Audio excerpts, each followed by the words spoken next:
Welcome to the Startup Grind. Take two.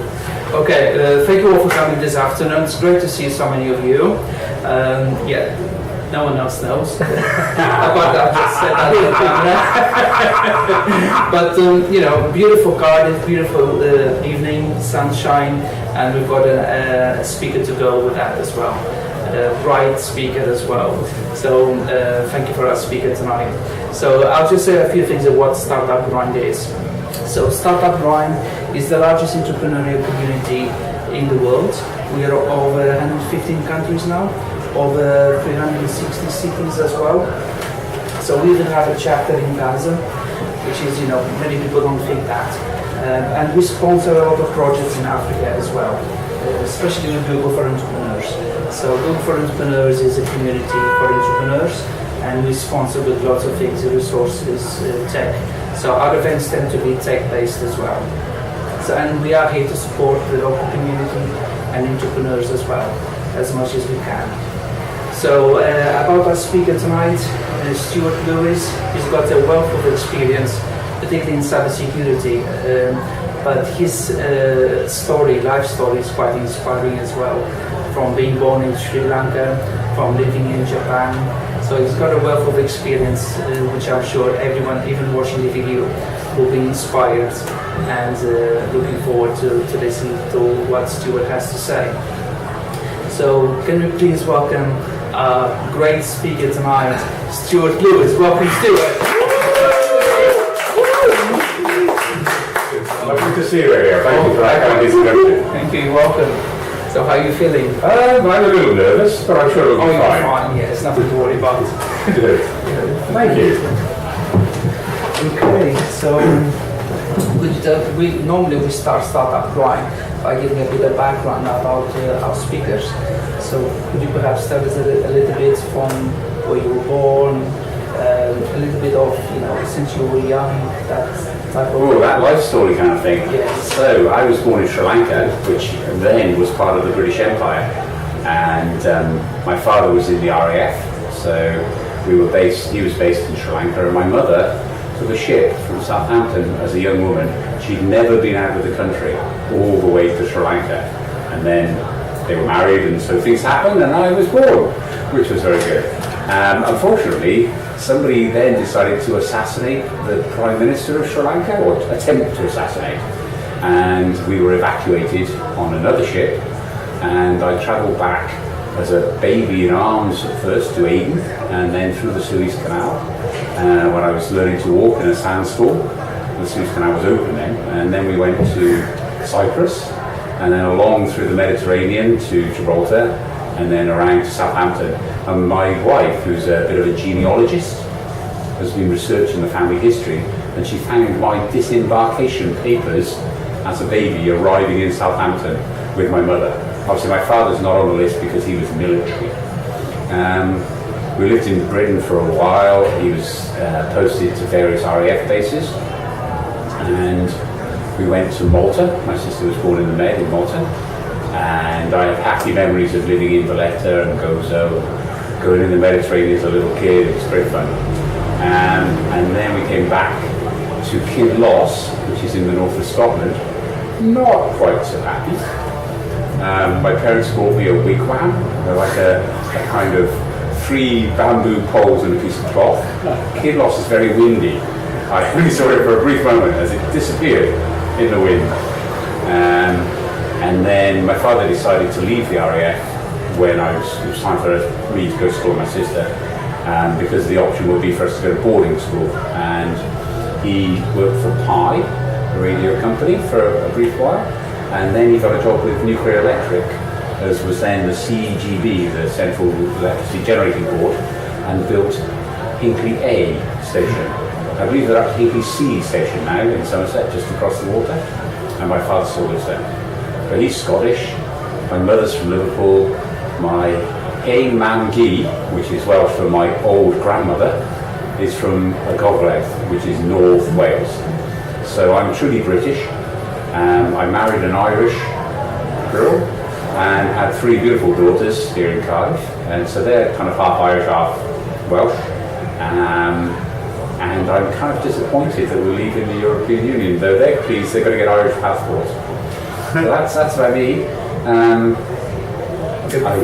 Okay. Could you tell us perhaps before we move on to your career, what you had special interest at school and how was school for you? Oh, school for me. Okay, so I went to a boys' grammar school. We wore very smart red uniforms and blazers and little caps, and it was very strange. But the government decided that grammar schools needed to end. So when I was about 13, the grammar schools ended and we became comprehensive education, which meant we got girls, which was a complete dead end for my education. Suddenly I was not interested in school anymore. And so I didn't do particularly well at school. I studied French for 6 years. I could conjugate, but not actually have a conversation. I did A-levels in a college in Bridgewater. And then I was a bit of a motorcyclist. So I had a big motorbike and spent a lot of time drinking and camping and generally having a good time. Did you go to the university? Or? No. I didn't do very well at my A-levels. I passed, but I wasn't very successful. So I needed a job. So I came to Cardiff to work. And Cardiff's a wonderful city. And I came and I worked in a factory down in Curran Road, which is now a very nice gated community. And we had a foundry, we made windows, we moved steel around the country. It was a proper manufacturing environment. And it was quite strange because in Somerset, people have a very strong accent. They did talk like this. And in Cardiff, people have a very strong accent. They talk like this. They're very much, and I was split between the two. If I was in Cardiff, everyone thought I was far too Somerset. And if I was in Somerset, they all thought I got proper well. So I developed an accent, the accent that I used in university, which is a kind of bland, middle of the road, clear spoken English, so that people understand what I'm saying. So I try to lose my accent.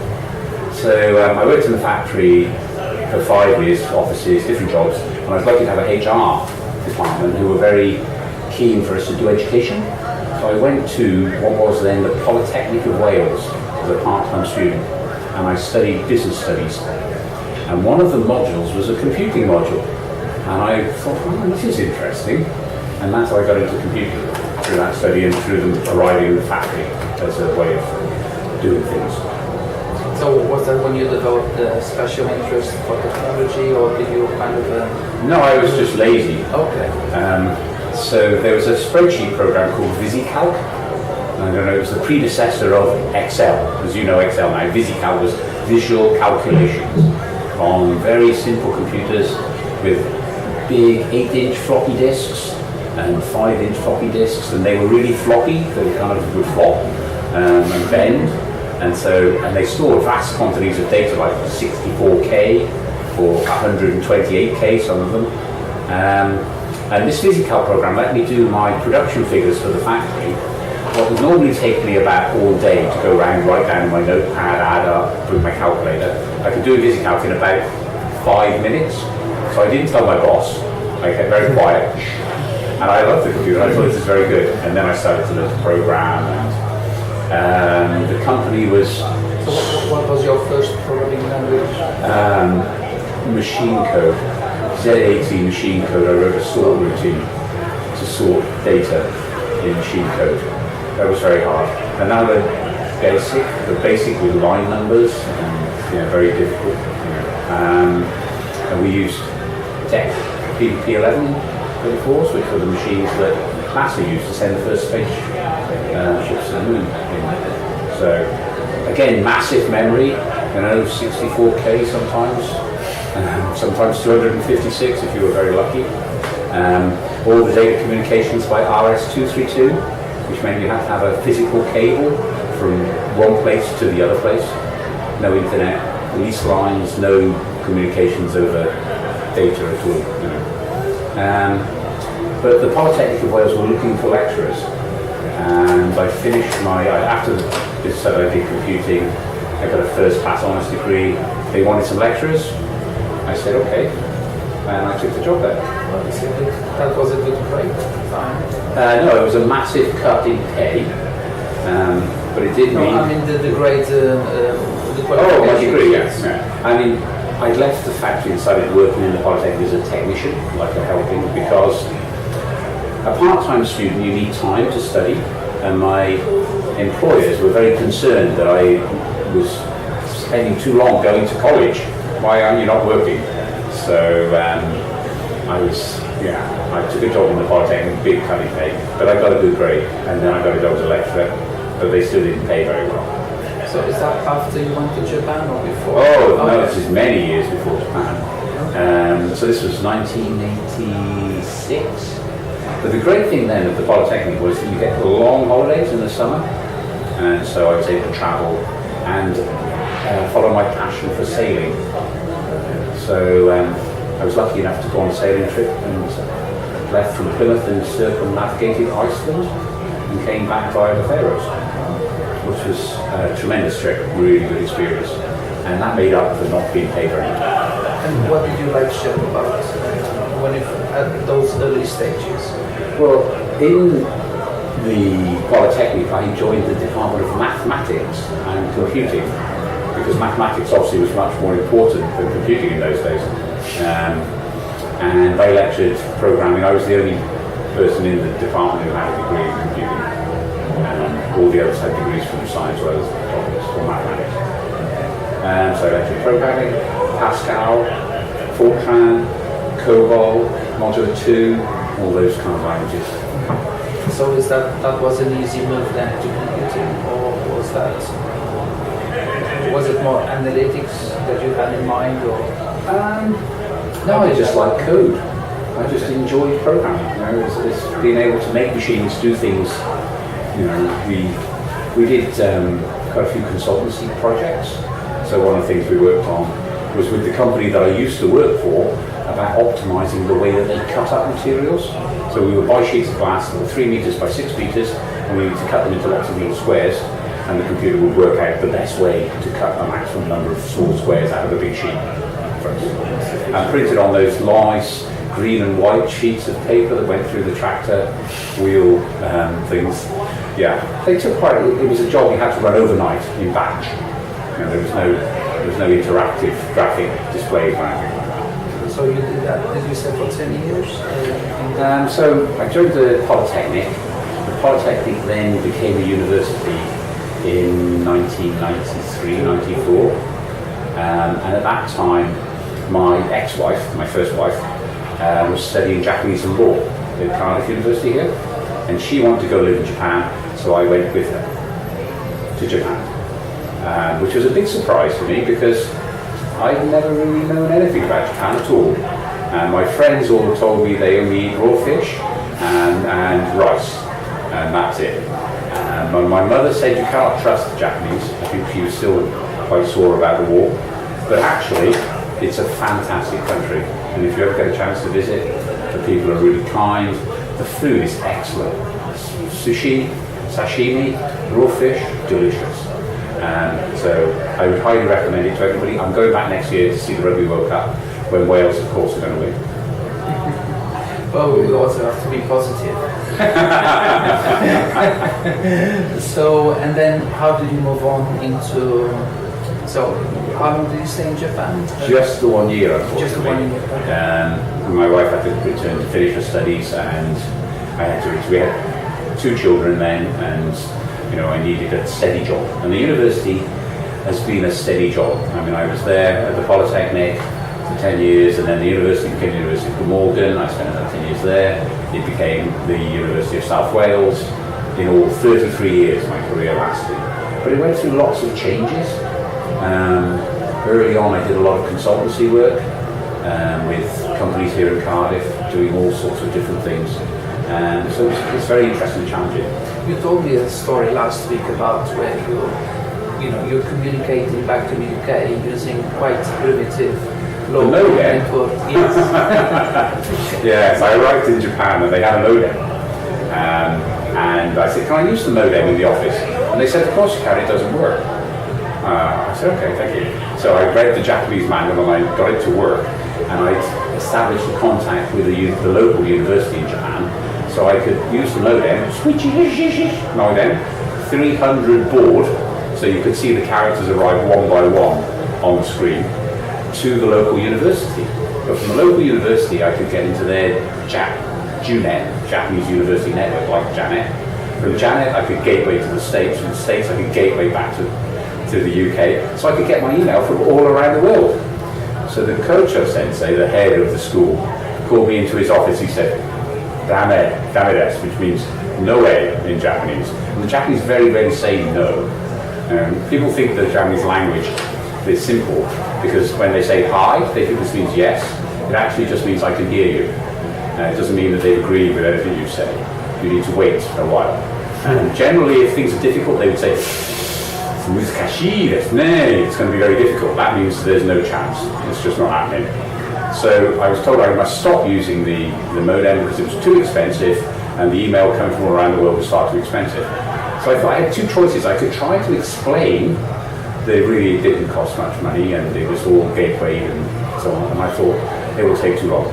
So I told him that I would pay the bill. If the bill was more than 100, 200 yen, I would pay. If it was less, he should pay. And the bill for the first month was only about 20 yen because local phone calls very cheap. And after that, I was allowed to use that modem all the time and maintain communications. And that was the time when the World Wide Web started. So when I left the UK, there was no web. When I came back, a massive spider had spun a World Wide Web all around the world. Would you say that was perhaps your first experience into the world of cyber security? Not really. No, because the modem I'm not saying you hacked anything. No. The modem was very secure because it was so very slow, and it just literally worked between one point of contact and another. It would be very hard. Modems converted a digital signal into analog. It'd be very hard to eavesdrop on. You really didn't need much security. And it's only since the world's become much more connected in a digital sense that security has become much more important. Now, my first focus after coming back to Japan was Java, the programming language. So I worked for the Open University, teaching Java programming. I did quite a few consultancy jobs using Java to develop all the web pages.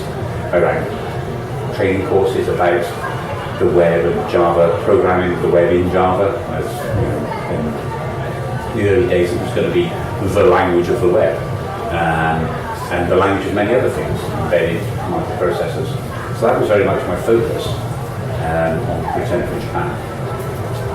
Okay, so did you say you joined the Open University, and then was that followed going back to the university? No, I only worked at the Open University as a part-time lecturer. Yes. So the Open University in the UK provides part-time education, and they use what are called tutors, basically. And so I had a group of students who were geographically widespread. Some were in Europe, Sweden, Switzerland. I had students from all over Europe, and they do. People studying at Open University from all over the world. They were very much a forerunner of the sort of modern Coursera type courses, and they still are. Although they did have much better television. The university television programs were things of legend. I'm sure you can find them on YouTube if you'd like to find some early BBC 2 in the middle of the night Open University programs. So how did you then join again the university? Well, I'd never left the university. I'd just taken a sabbatical year. Oh, I see. So I returned and worked for them, and so I taught Java there. I was instrumental in getting them to introduce it as their first year programming language, moving away from Pascal. So how did this cybersecurity came about at that time? Okay, well, it's only about 2000 now, and cybersecurity is still just bubbling under. Increasingly things are connected, so people are trading online, and there was very much the dot-com bubble. There was a lot of concern about YK2, the year 2000 bug. So people thought the millennium bug, everything's going to break. And strangely enough, nothing much did. In the UK, they spent a lot of money trying to stop anything happening. In Brazil, they didn't spend any money at all. And in Brazil, they had no problem. In the UK, they didn't have much of a problem either. the Millennium Bug was a little bit of a fraud, really, a bit of fake news. Obviously, Some machines are sensitive to data problems, but really it wasn't the General meltdown that some people were predicting. But it did highlight security issues.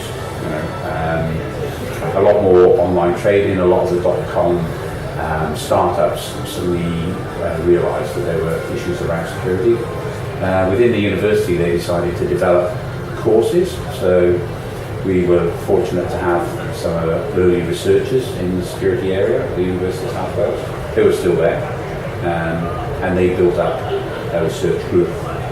So initially, it was very much a research interest of the university, but also it became more important from a practical point of view. And that was always at the School of Computing? So the school, mathematics had been moved away. They put it with accounting for some reason. I think the management of the university thought it's all numbers, we'll put them together. So computing was left on its own for a while, and then a few years later they put us back together again. But it's now called the Department of Computing and Mathematical Sciences at the University of South Wales. And then it was then divided into sort of 4 subdivisions, mathematics being one, cybersecurity being another, informatics being another, and computer science, which is sort of computer gaming and GIS programming type. And there were 4 people heading up those divisions, and I headed up cybersecurity. That's how I really got into cybersecurity at that stage. And did they invite you to become head of cybersecurity? Well, was it like a position game? The position of the 4 management roles were advertised as one role, to be academic manager. So we applied. We didn't actually, at the interview they asked us which would we manage, and I said I don't mind, I could manage any of them. In my career I've worked in operating systems, computer science, in informatics and databases. The only one I couldn't manage would be mathematics, because mathematics is another subject altogether. But any of the 3 computing divisions I was quite happy to manage. The other people who were appointed were more inclined towards computer science and informatics, so that's what I was offered, and that's what I took. And was that your passion once you became head of? No, okay. No, it wasn't my passion. I was really a manager. Or did you grow into the role? Or? Cybersecurity, unfortunately, there are many emperor's new clothes in cybersecurity. Many people come along and tell you that you need this, you need that, it's very important to do this, to do that. And actually, a lot of it is a lot of common sense. A lot of cybersecurity is basically having good processes and procedures in place, simple common sense. You don't need sophisticated technical solutions. What you do need to know is what the people who work for you are doing. And those people need to know where their boundaries are, about the handling of data, about the processing of information. And if you've got good guidance and good hygiene, just very simple, basic stuff, you can avoid 80% of the problems. I mean, there are always the dangers of people, nefarious individuals, insider threats. There are threats out there, but the threats are not easy to avoid, but you can avoid a large number of them by relatively simple means. And once you've got those simple things in place, then you need to worry about the more complicated stuff. A lot of organisations don't even do the simple things well, which is unfortunate. Well, in my case, I run a backup daily for a website, which is quite simple. So if anything does happen, I just put the backup back on. So the whole ransomware doesn't work if you've got an effective backup. If you've got a backup, then you say to the ransomware people, okay, fine, just turn it off and restore from backup. And ransomware only works because you don't have a backup. Or you've gone and restored the ransomware backup version. So things can go wrong. It's not simple, but it's not really complicated in the way that some things are. So would you say that your role kind of helped South Wales to become a UK Centre of Excellence? Well, in South Wales, obviously having the university, having a research group to start with, and then having teaching, I was very fortunate that I had a very good team around me. So although it wasn't my passion, it was their passion. And all I needed to do was to focus their passion in the direction the university wanted to go, and enable them to be able to provide a good education to students. And as we provided good education, so our reputation grew, and so we had more opportunities to take more students. And it was a virtuous circle for everybody. But I saw myself very much as an enabler. I encouraged the people to give them direction, leadership, but not actually do the groundwork. I relied on the people who were experts in their own fields, because you can't know everything about everything. And as a manager, your role is really to lead and inspire rather than to do it yourself. That's a sign of a leader. Well, that's what I was trying to do. Right? And we were lucky that we were able to set up a national cyber security academy in Newport and breathe new life into Newport with a number of Newport-based companies who were able to bring in and give us added value and able to give opportunities to our students. And my replacement, because I retired, I stopped working at university last year, and the person, a bit like Doctor Who, I was replaced by a woman, and she's a very good woman. She got a job, Claire Johnson, and she's now the head of cyber at University of South Wales. I saw her the other day. It is her passion, in a way that I was never passionate about cyber, and she is very much more passionate than me, and I wish her very well. But since then I've moved on into more entrepreneurial things that I always wanted to do. So in your role, did you spend, was it 20 years in that role? Or?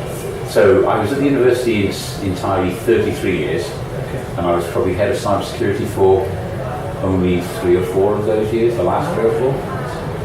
Up until then I've been... The trouble with working for many organisations is if you're good at something, they promote you to manage other people being good at something, rather than let you be good at that thing. The lack of a technical career path in computing has always been a problem. So the people who are good programmers, who are good on database administrators, end up becoming directors of IT, and they don't do any programming or database administration anymore. And maybe that's not what they're best at. I hope that I was able to grow into a management role, but I didn't want to finish my career going to a lot of meetings and spending a lot of time meeting KPIs and worrying about the university's strategic objectives. I was more interested in just doing something that I enjoyed. And so recently I've been going back to my roots and programming Raspberry Pis in C# to control complex industrial machines, which has been great fun. I suppose they don't need to be too complex. Oh, they're very complex, but they increasingly, with the Internet of Things, everything communicates with everything. So within your industrial, what would have originally been an embedded programmable logic controller can now be a generic Raspberry Pi running a Linux-like operating system, or even Windows. These Raspberry Pis run Windows Universal Platform. And then you have other components like lasers, scanners, and they all communicate via Ethernet using the TCP/IP protocol.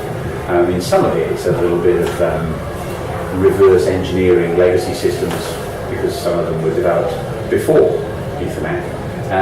But it's challenging, it's interesting, sometimes frustrating, but overall rewarding.